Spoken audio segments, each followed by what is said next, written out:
Le soir, j'aime bien jouer un petit moment de ma guitare, mais quand je m'occupe à ces machins-là, on pense à des tas de choses qui vous passent dans la tête. Les premières histoires qui m'est venue, c'était à Toulouse pour le marathon des mots.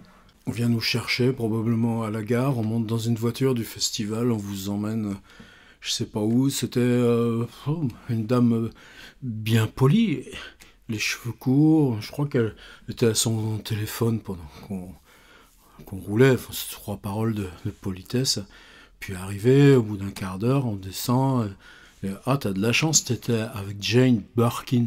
Bah, ouais, mais je l'avais pas reconnue. Puis de toute façon, je lui aurais dit quoi.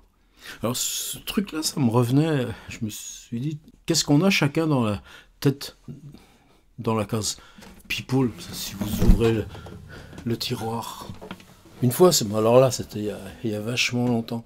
J'habitais encore à Paris, c'était vers 1983. C'était vers la rue Saint-Maur. À l'époque, on achetait le journal. Dans l'après-midi, j'entre pour prendre Le Monde dans un bar tabac. Ouais, ça remonte à loin, hein. Et entre une grosse silhouette en coup de vent, la main tendue, moi, très surpris, je serre la main. Eh ben, c'était Jacques Chirac. Mais à l'époque, j'aurais reconnu Chirac et il m'aurait tendu la main. Oh non, monsieur, je ne serre pas la main à des gens comme vous. Bah, il m'a serré la main avant même que je l'ai reconnu.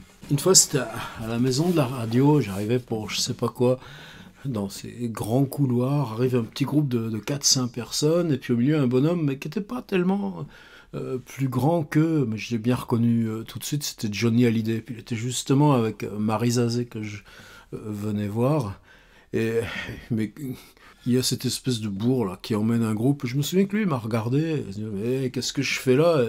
Bah non, on se parlera pas, quoi. Ben, c'est tout ce qu'on s'est dit, sans rien se dire.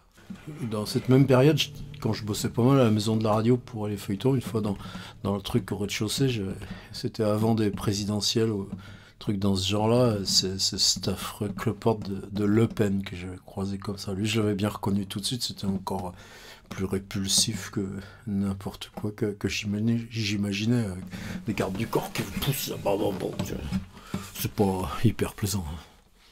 Mais c'est à cause de Johnny Hallyday que je m'en souviens. Ah là, c'était pas très loin de la maison de la radio, c'était à ce resto qui s'appelle Zebra, juste à côté. C'est rigolo, parce qu'il y a une histoire des Rolling Stones, de leur premier petit concert où il pleuvait dans la salle. Ça, c'était un endroit où sur l'affiche, c'était marqué Cross at Zebra. Et j'entre et je demande au Loufia à l'entrée, est-ce que Bill Wyman des Rolling Stones est ici? Le gars qui me regarde avec des yeux comme des soucoupes. Quoi, mon petit con, tu t'imagines qu'on a des Rolling Stones ici et qu'en plus c'est un zigoto comme toi qu'ils ont envie de voir? J'ai bien compris que c'était pas les très favorable. J'ai dit, monsieur, renseignez-moi, est-ce qu'il y a ici Bill Wyman qui est déjà arrivé et qui m'attend? Ah, ah, ah, ah. Après, quand le Wyman est arrivé, on s'occupe pas de ces guignols. Non, les musiciens, il y a aussi Arvo Pärt, ça c'était à Berlin toute une année, il y avait Norman Manea à l'étage au-dessus de nous, et puis juste en dessous c'était Arvo Pärt et ses enfants, eux ils devaient être au premier étage, nous au deuxième, Norman au troisième.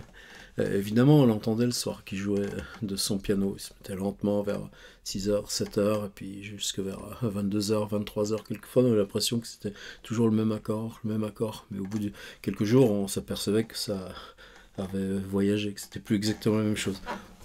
Bah, une fois dans l'escalier, il me dit, mais c'est vous qui jouez du violoncelle? Alors c'était pas un problème, c'était pas du tout un reproche, parce que dans la journée, il y avait ces enfants qui matraquaient du violon, du piano, bon, ils apprenaient comme tous les gosses, mais franchement, là, moi j'ai pris le violoncelle, je l'ai accroché à un clou au mur avec un petit galon là, que j'avais mis dans le sillet, puis j'en ai plus jamais joué à Berlin de mon violoncelle. Je l'ai plus d'ailleurs, ce violoncelle. Il me venait de Patrick Robin, qui me l'avait vendu d'occasion, le frère de Thierry Robin, dit Titi, sacré musicien lui aussi. Ah, un musicien, une autre fois, c'était The Edge, le guitariste de U2. Mais c'était il y a longtemps. On n'était pas beaucoup forcément à connaître U2 au départ. C'était ma première émission de France Culture, c'était 1986. On avait appelé ça de l'autre côté de la Défense. Peut-être même juste après la Villa Médicis, 1985. Et on avait été les premiers, enfin le réalisateur Bruno Sourcy, utilisait une musique de U2 en fond sonore de ce qu'on racontait sur la Défense. Et même, ça avait été mal vu, figurez-vous. Bah, j'étais à Beaubourg, peut-être 2 ans après, 88-90. Puis tranquillement, là, dans une expo, je sais plus laquelle, peut-être Lyotard, je sais plus. The Edge, peinard tranquille avec une fille. Mais... Alors, du coup, personne là s'occupait de lui. Moi, ça m'interloquait comment ces types-là pouvaient être dans la vie ordinaire. Ben justement, ils étaient ordinaires. Il avait une bonne tête, et puis s'il regardait les tableaux et tout, ça trichait pas. Je l'ai suivi tout un moment. Bah, on va pas aller les emmerder. Hein. C'était plus rigolo, c'était. Oh, ça, c'était il y a pas si longtemps, il y a 4-5 ans, c'était au PS1 à New York. Et là, c'était l'inauguration d'un truc, et c'était dimanche, il n'y avait pas énormément de monde. Arrive, pareil, le directeur, tous les zinzins, tous les trucs. Yoko Ono, la légendaire Yoko Ono. Ben, nous, on visitait, on avançait tranquillement. Ben, il se trouve que ça s'est passé en même temps. Mais il se trouve aussi que, avec tout l'énorme respect que j'ai pour elle, j'aurais pu lui dire Give Peace a Chance, le concert de Toronto. J'étais en première à l'époque, à Civray, dans la Vienne. Et je l'ai toujours, le disque. Monet, c'est Your Blues, Give Peace a Chance. À quoi ça sert? Simplement, on regardait la même chose, on passait de salle en salle, puis finalement, le garde du corps a tout ça, l'appareil officiel du musée, bon, ils l'ont laissé. Et comme on se retrouvait ensemble, mais qu'on n'emmerdait pas, qu'on n'avait même pas de raison de la regarder, on souriait un peu. C'était pas si mal. C'était un peu pareil avec Samuel Beckett. La première fois, j'étais tombé dessus par hasard un mardi vers 15h aux éditions de minuit, donc vers 82, 85, quoi, la période où vraiment, après mon premier bouquin, j'allais régulièrement aux éditions de minuit. Et bon, le respect qui m'inspirait, c'était un mec, un regard, un sourire. Je parlais qu'est-ce qu'on se serait dit. Je pense que des mecs comme Beckett, ils sont tout à fait conscients que la façon dont on les regarde, on a lu des trucs chez eux. Une autre fois, je l'avais même suivi, Boulevard Saint-Germain. C'était curieux, parce que cette espèce de silhouette flottante, aérienne, ce profil, ces yeux comme ça. Et puis, Boulevard Saint-Germain, bon, tout le monde s'en fout. Plusieurs fois, on s'est croisés aux éditions de minuit. Il avait bien remarqué que je venais exprès un petit peu le mardi à 15h, quand il passait voir Jérôme. Alors, à la fin, on se souriait un peu plus. C'était vraiment pas pareil avec Rob Grillet, lui. Juste après la sortie de mon premier bouquin, Lindon me présentait. À cette époque-là, il avait un bureau, il était pas mal. Alors, je sais pas ce qu'il foutait, pas grand-chose. Et puis, lui, tout ce qu'il trouve à dire, c'est qu'il l'avait pas aimé, mon bouquin. Alors, Rob Grillet, ça a été le premier mec que j'ai appris. Toi, gars, quand tu le croises, tu le regardes pas, tu le connais pas, il t'a dit ce truc-là, eh ben toi, t'es plus fort que lui, et paf. Et pourtant, je connaissais pas encore les techniques que j'ai maintenant pour Tchiblanche. J'ai jamais pu le piffrer. Je me suis vengé une fois en 1988, c'était à Berlin. Le directeur du DAAD, Joachim Sartorius, il avait un dîner où il était obligé de recevoir Rob Grillet. Ah mais il faut absolument que tu viennes, tu peux pas me laisser seul. Je refuse de dîner avec Rob Grillet, tu pourras même lui dire, il saura pourquoi. Pas de ça qu'il est mort, hein, remarque. C'est plus curieux aussi c'est pas le fait de connaître des gens qui sont connus, comme on dit, une espèce de fraternité finalement. On est quoi? On est des mecs qui bossons. On bosse, on travaille. Mais quelquefois, ça vous approche d'êtres de légende. Pour moi, Saint John Perse, comme ça, un être de légende que jamais j'aurais pu croiser sur mon propre chemin. J'ai rencontré 2 personnes qui avaient connu Saint John Perse. Romeo Lucchese, qui était son traducteur italien et qui crevait la dalle, le pauvre, on l'invitait à la Villa Médicis, on trouvait des prétextes pour qu'il reste à la cantine avec nous. Ça faisait mal au cœur, un gars qui avait traduit Char et Saint John Perse, et puis il était vieux, il avait rien. Piano, c'était Jean-Louis Lalanne, qui était à l'époque à Copenhague. Quelqu'un qui a beaucoup... Lalanne, il me recevait, c'était un peu obligé, lui, il recevait plutôt des poètes. Et type de la prose, c'était pas son truc, mais bon, on commence à discuter. Parce que ces espèces de trucs dans les consulats, les machins, c'est vraiment une fois sur 100 où on s'emmerde pas et où on n'en prend pas plein la gueule parce qu'ils sont là. Et Welbeck mais là, tout d'un coup, c'est venu à discuter de Saint John Perse, et moi, je savais pas que ce mec connaissait et avait travaillé avec Saint John Perse. Et à la fin, il m'a offert, ou le lendemain, une photo originale, un tirage original de Saint John Perse dans son temple en Chine en 1915. Je l'ai toujours juste là-haut au-dessus de moi. M'a toujours accompagné cette image. Du coup, Saint John Perse, juste à distance de... C'est bizarre. Vous savez qu'il y a toujours ce truc où on estime qu'avec 5 ou 6 maillons, on peut à peu près connaître ou avoir un lien direct avec quiconque sur Terre. Par exemple, je peux dénombrer les gens que je connais qui connaissent Mick Jagger ou les gens que je connais qui connaissent quelqu'un qui connaît Mick Jagger. Pourtant, Mick, je n'ai jamais discuté directement avec lui. Ça a été différent avec H.P. Lovecraft. Lovecraft, pourtant, il est mort. Il n'est pas mort d'aujourd'hui. Il est mort en 1937. Eh bien, moi, je croisais Julien Gracq. J'ai déjeuné avec Julien Gracq. On était chez lui. Des fois, il y a tout un après-midi, on était resté jusqu'au soir à discuter avec Papy Gracq. Plein de trucs, dont Saint John Perse, dont Claude Simon. Il aimait bien qu'on le titille, le Papy Gracq.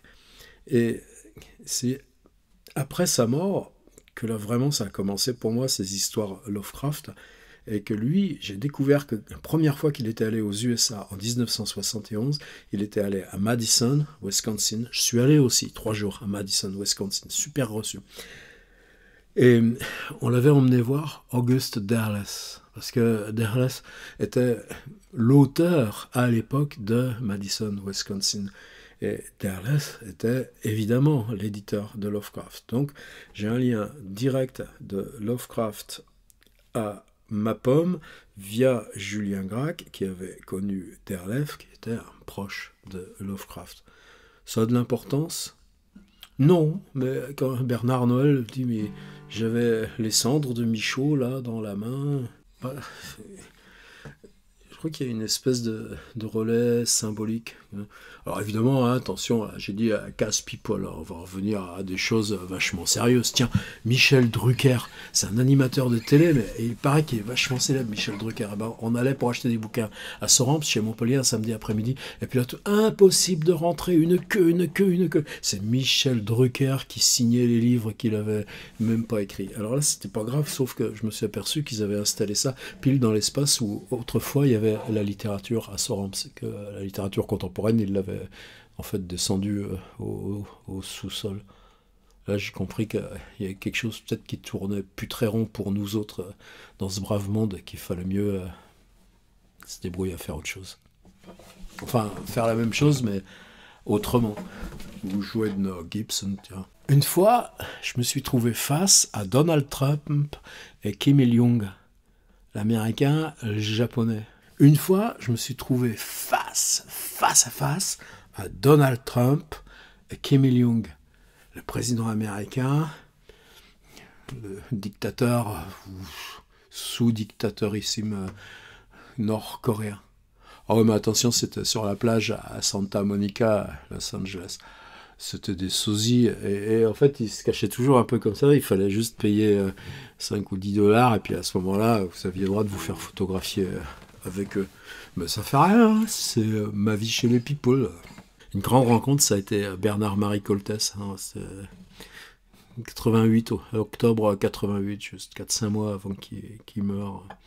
On était à la radio chez Weinstein, et Weinstein avait énormément de retard, ou Lucien Atoun, je ne sais plus l'un des deux. Je crois que Weinstein était en retard, mais nous, on devait entrer dans le studio avec Atoun après Alain. Enfin bon, en tout cas, on avait été plus de 3/4 d'heure avec Bernard, et on avait parlé de Balzac. Pour moi, c'est une rencontre, mais quelque chose d'hyper simple. Je lui ai écrit après, mais je savais pas qu'il allait mourir, pauvre. Et c'était curieux parce qu'à l'époque, c'était moi qui étais l'homme célèbre, et lui qui était l'auteur inconnu. C'était assez paradoxal pour moi aujourd'hui à y penser, comment cette œuvre, la stature qu'il a pris. En fait, une œuvre, elle est toujours plus grande quand le mec est mort. Mais ça fait rien. Ça reste un autre truc de Coltès. Là, c'était bien plus longtemps. C'était encore Marie Zazé, là, de Johnny Hallyday. C'était le journal de France Inter. La première fois que j'avais le trésor de France Inter avec mon livre qui s'appelait Mécanique chez Verdier. On était super heureux, il devait y avoir des articles dans Le Monde, dans l'IB, tout dans la même semaine. Jackpot, mon pote, c'était longtemps que t'écris, ce coup-là, puis en plus c'est sur la mort de ton père, ce truc vachement important pour toi. Et il y avait Michel Piccoli. Et puis ensuite, ça traîne et on discute avec. Et justement, on se met à discuter. Piccoli avait parlé de Coltès. On commence à parler de Coltès et il commence à raconter comment, avec la mère de Coltès, il avait accompagné jusqu'au bout. On commence à raconter ces dernières heures de Bernard, lui d'un côté du lit, la mère de Coltès de l'autre. C'était bizarre, c'était le 11 septembre 2001. Le journal était passé, il n'y avait plus personne dans le truc de France Inter, ils étaient tous partis casser la croûte. Au journal, on parlait d'un événement à Moscou. On avait trouvé dans l'ambassade américaine des chats errants équipés de micro-radios sur la queue. C'était le grand événement du 11 septembre 2001. Après, je suis allé à Montparnasse, j'ai pris le train, et bon, la suite est plus facile à être connu. Mais Piccoli, je le mets pas dans les rencontres people, c'était juste ça, cette histoire, Coltès. Il arrive toujours des choses dans ce genre à la radio. Une fois, c'était la radio suisse romande, ils ont une espèce d'appart à Paris où on fait des duplex. Là, le duplex était en retard, on attendait une petite pièce, pas plus grande que celle-ci, comme une salle d'attente de dentiste. En gros, il n'y a même pas d'éclairage, même pas de fenêtre, juste un canapé, journaux. Il y avait un grand type dégingandé, bon, il me connaissait pas, je le connaissais pas, je savais pas son nom, je savais pas le mien. On a discuté plus de 20 minutes, mais comme on peut faire entre gens qui se connaissent pas, je sais pas ce qu'il faisait ce type. Je croyais que c'était un mec qui écrivait des bandes dessinées, peut-être, parce que c'était une émission vaguement littéraire qu'elle allait suivre. Puis après, il est parti faire son truc, j'ai compris qu'en fait, c'était un chanteur. Après, je suis rentré à la maison, j'ai regardé sur internet Stromae. Et ensuite, justement, déjà, même Sergi, regarde, j'étais un drôle de type, Stromae. Wow, tout d'un coup, je partais où? Moi, je connaissais Stromae directement. Simplement, on me passait 20 minutes, mais je ne savais pas ni qui c'était, ni pourquoi. Goodbye. Ma vie chez les people, on fera d'autres épisodes. Je crois que quand j'étais tout gamin, il y a eu une fois où ça avait compté, c'était... mais j'ai raconté tout ça, je radote un peu, mais... C'était... on était déjà à Civray, dans la Vienne, et... c'était le début des autoroutes, mais il fallait aller jusqu'à Paris pour voir à quoi ressemblait un bout d'autoroute. Et puis l'aéroport d'Orly, les grands avions, les caravelles qui partaient dans le ciel. Et Orly était bâti avec cette espèce d'immense salle donnant sur les pistes. Et là, il y avait un restaurant. Alors évidemment, une famille de Vendéens, le père, la mère, 3 enfants. Est-ce qu'on avait emmené le tout petit, là, qui a 10 ans de moins? Bon, probablement aussi. Et on avait mangé au restaurant, quand même. Puis juste à côté, il y avait un type avec la tête, mais alors des énormes rides, des crinières, truc.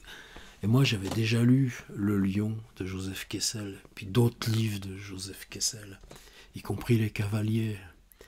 Et mon père, c'est Joseph Kessel, on l'avait bien reconnu de la télé. Et là, tout d'un coup, ça fait des interrogations plus tard. Il y a eu des croisements. Simenon, pendant la guerre, il prenait l'essence chez ma grand-mère. Ma grand-mère servait l'essence à Simenon. Alors, quand vous lisez un Simenon, vous dites, c'est un peu la famille.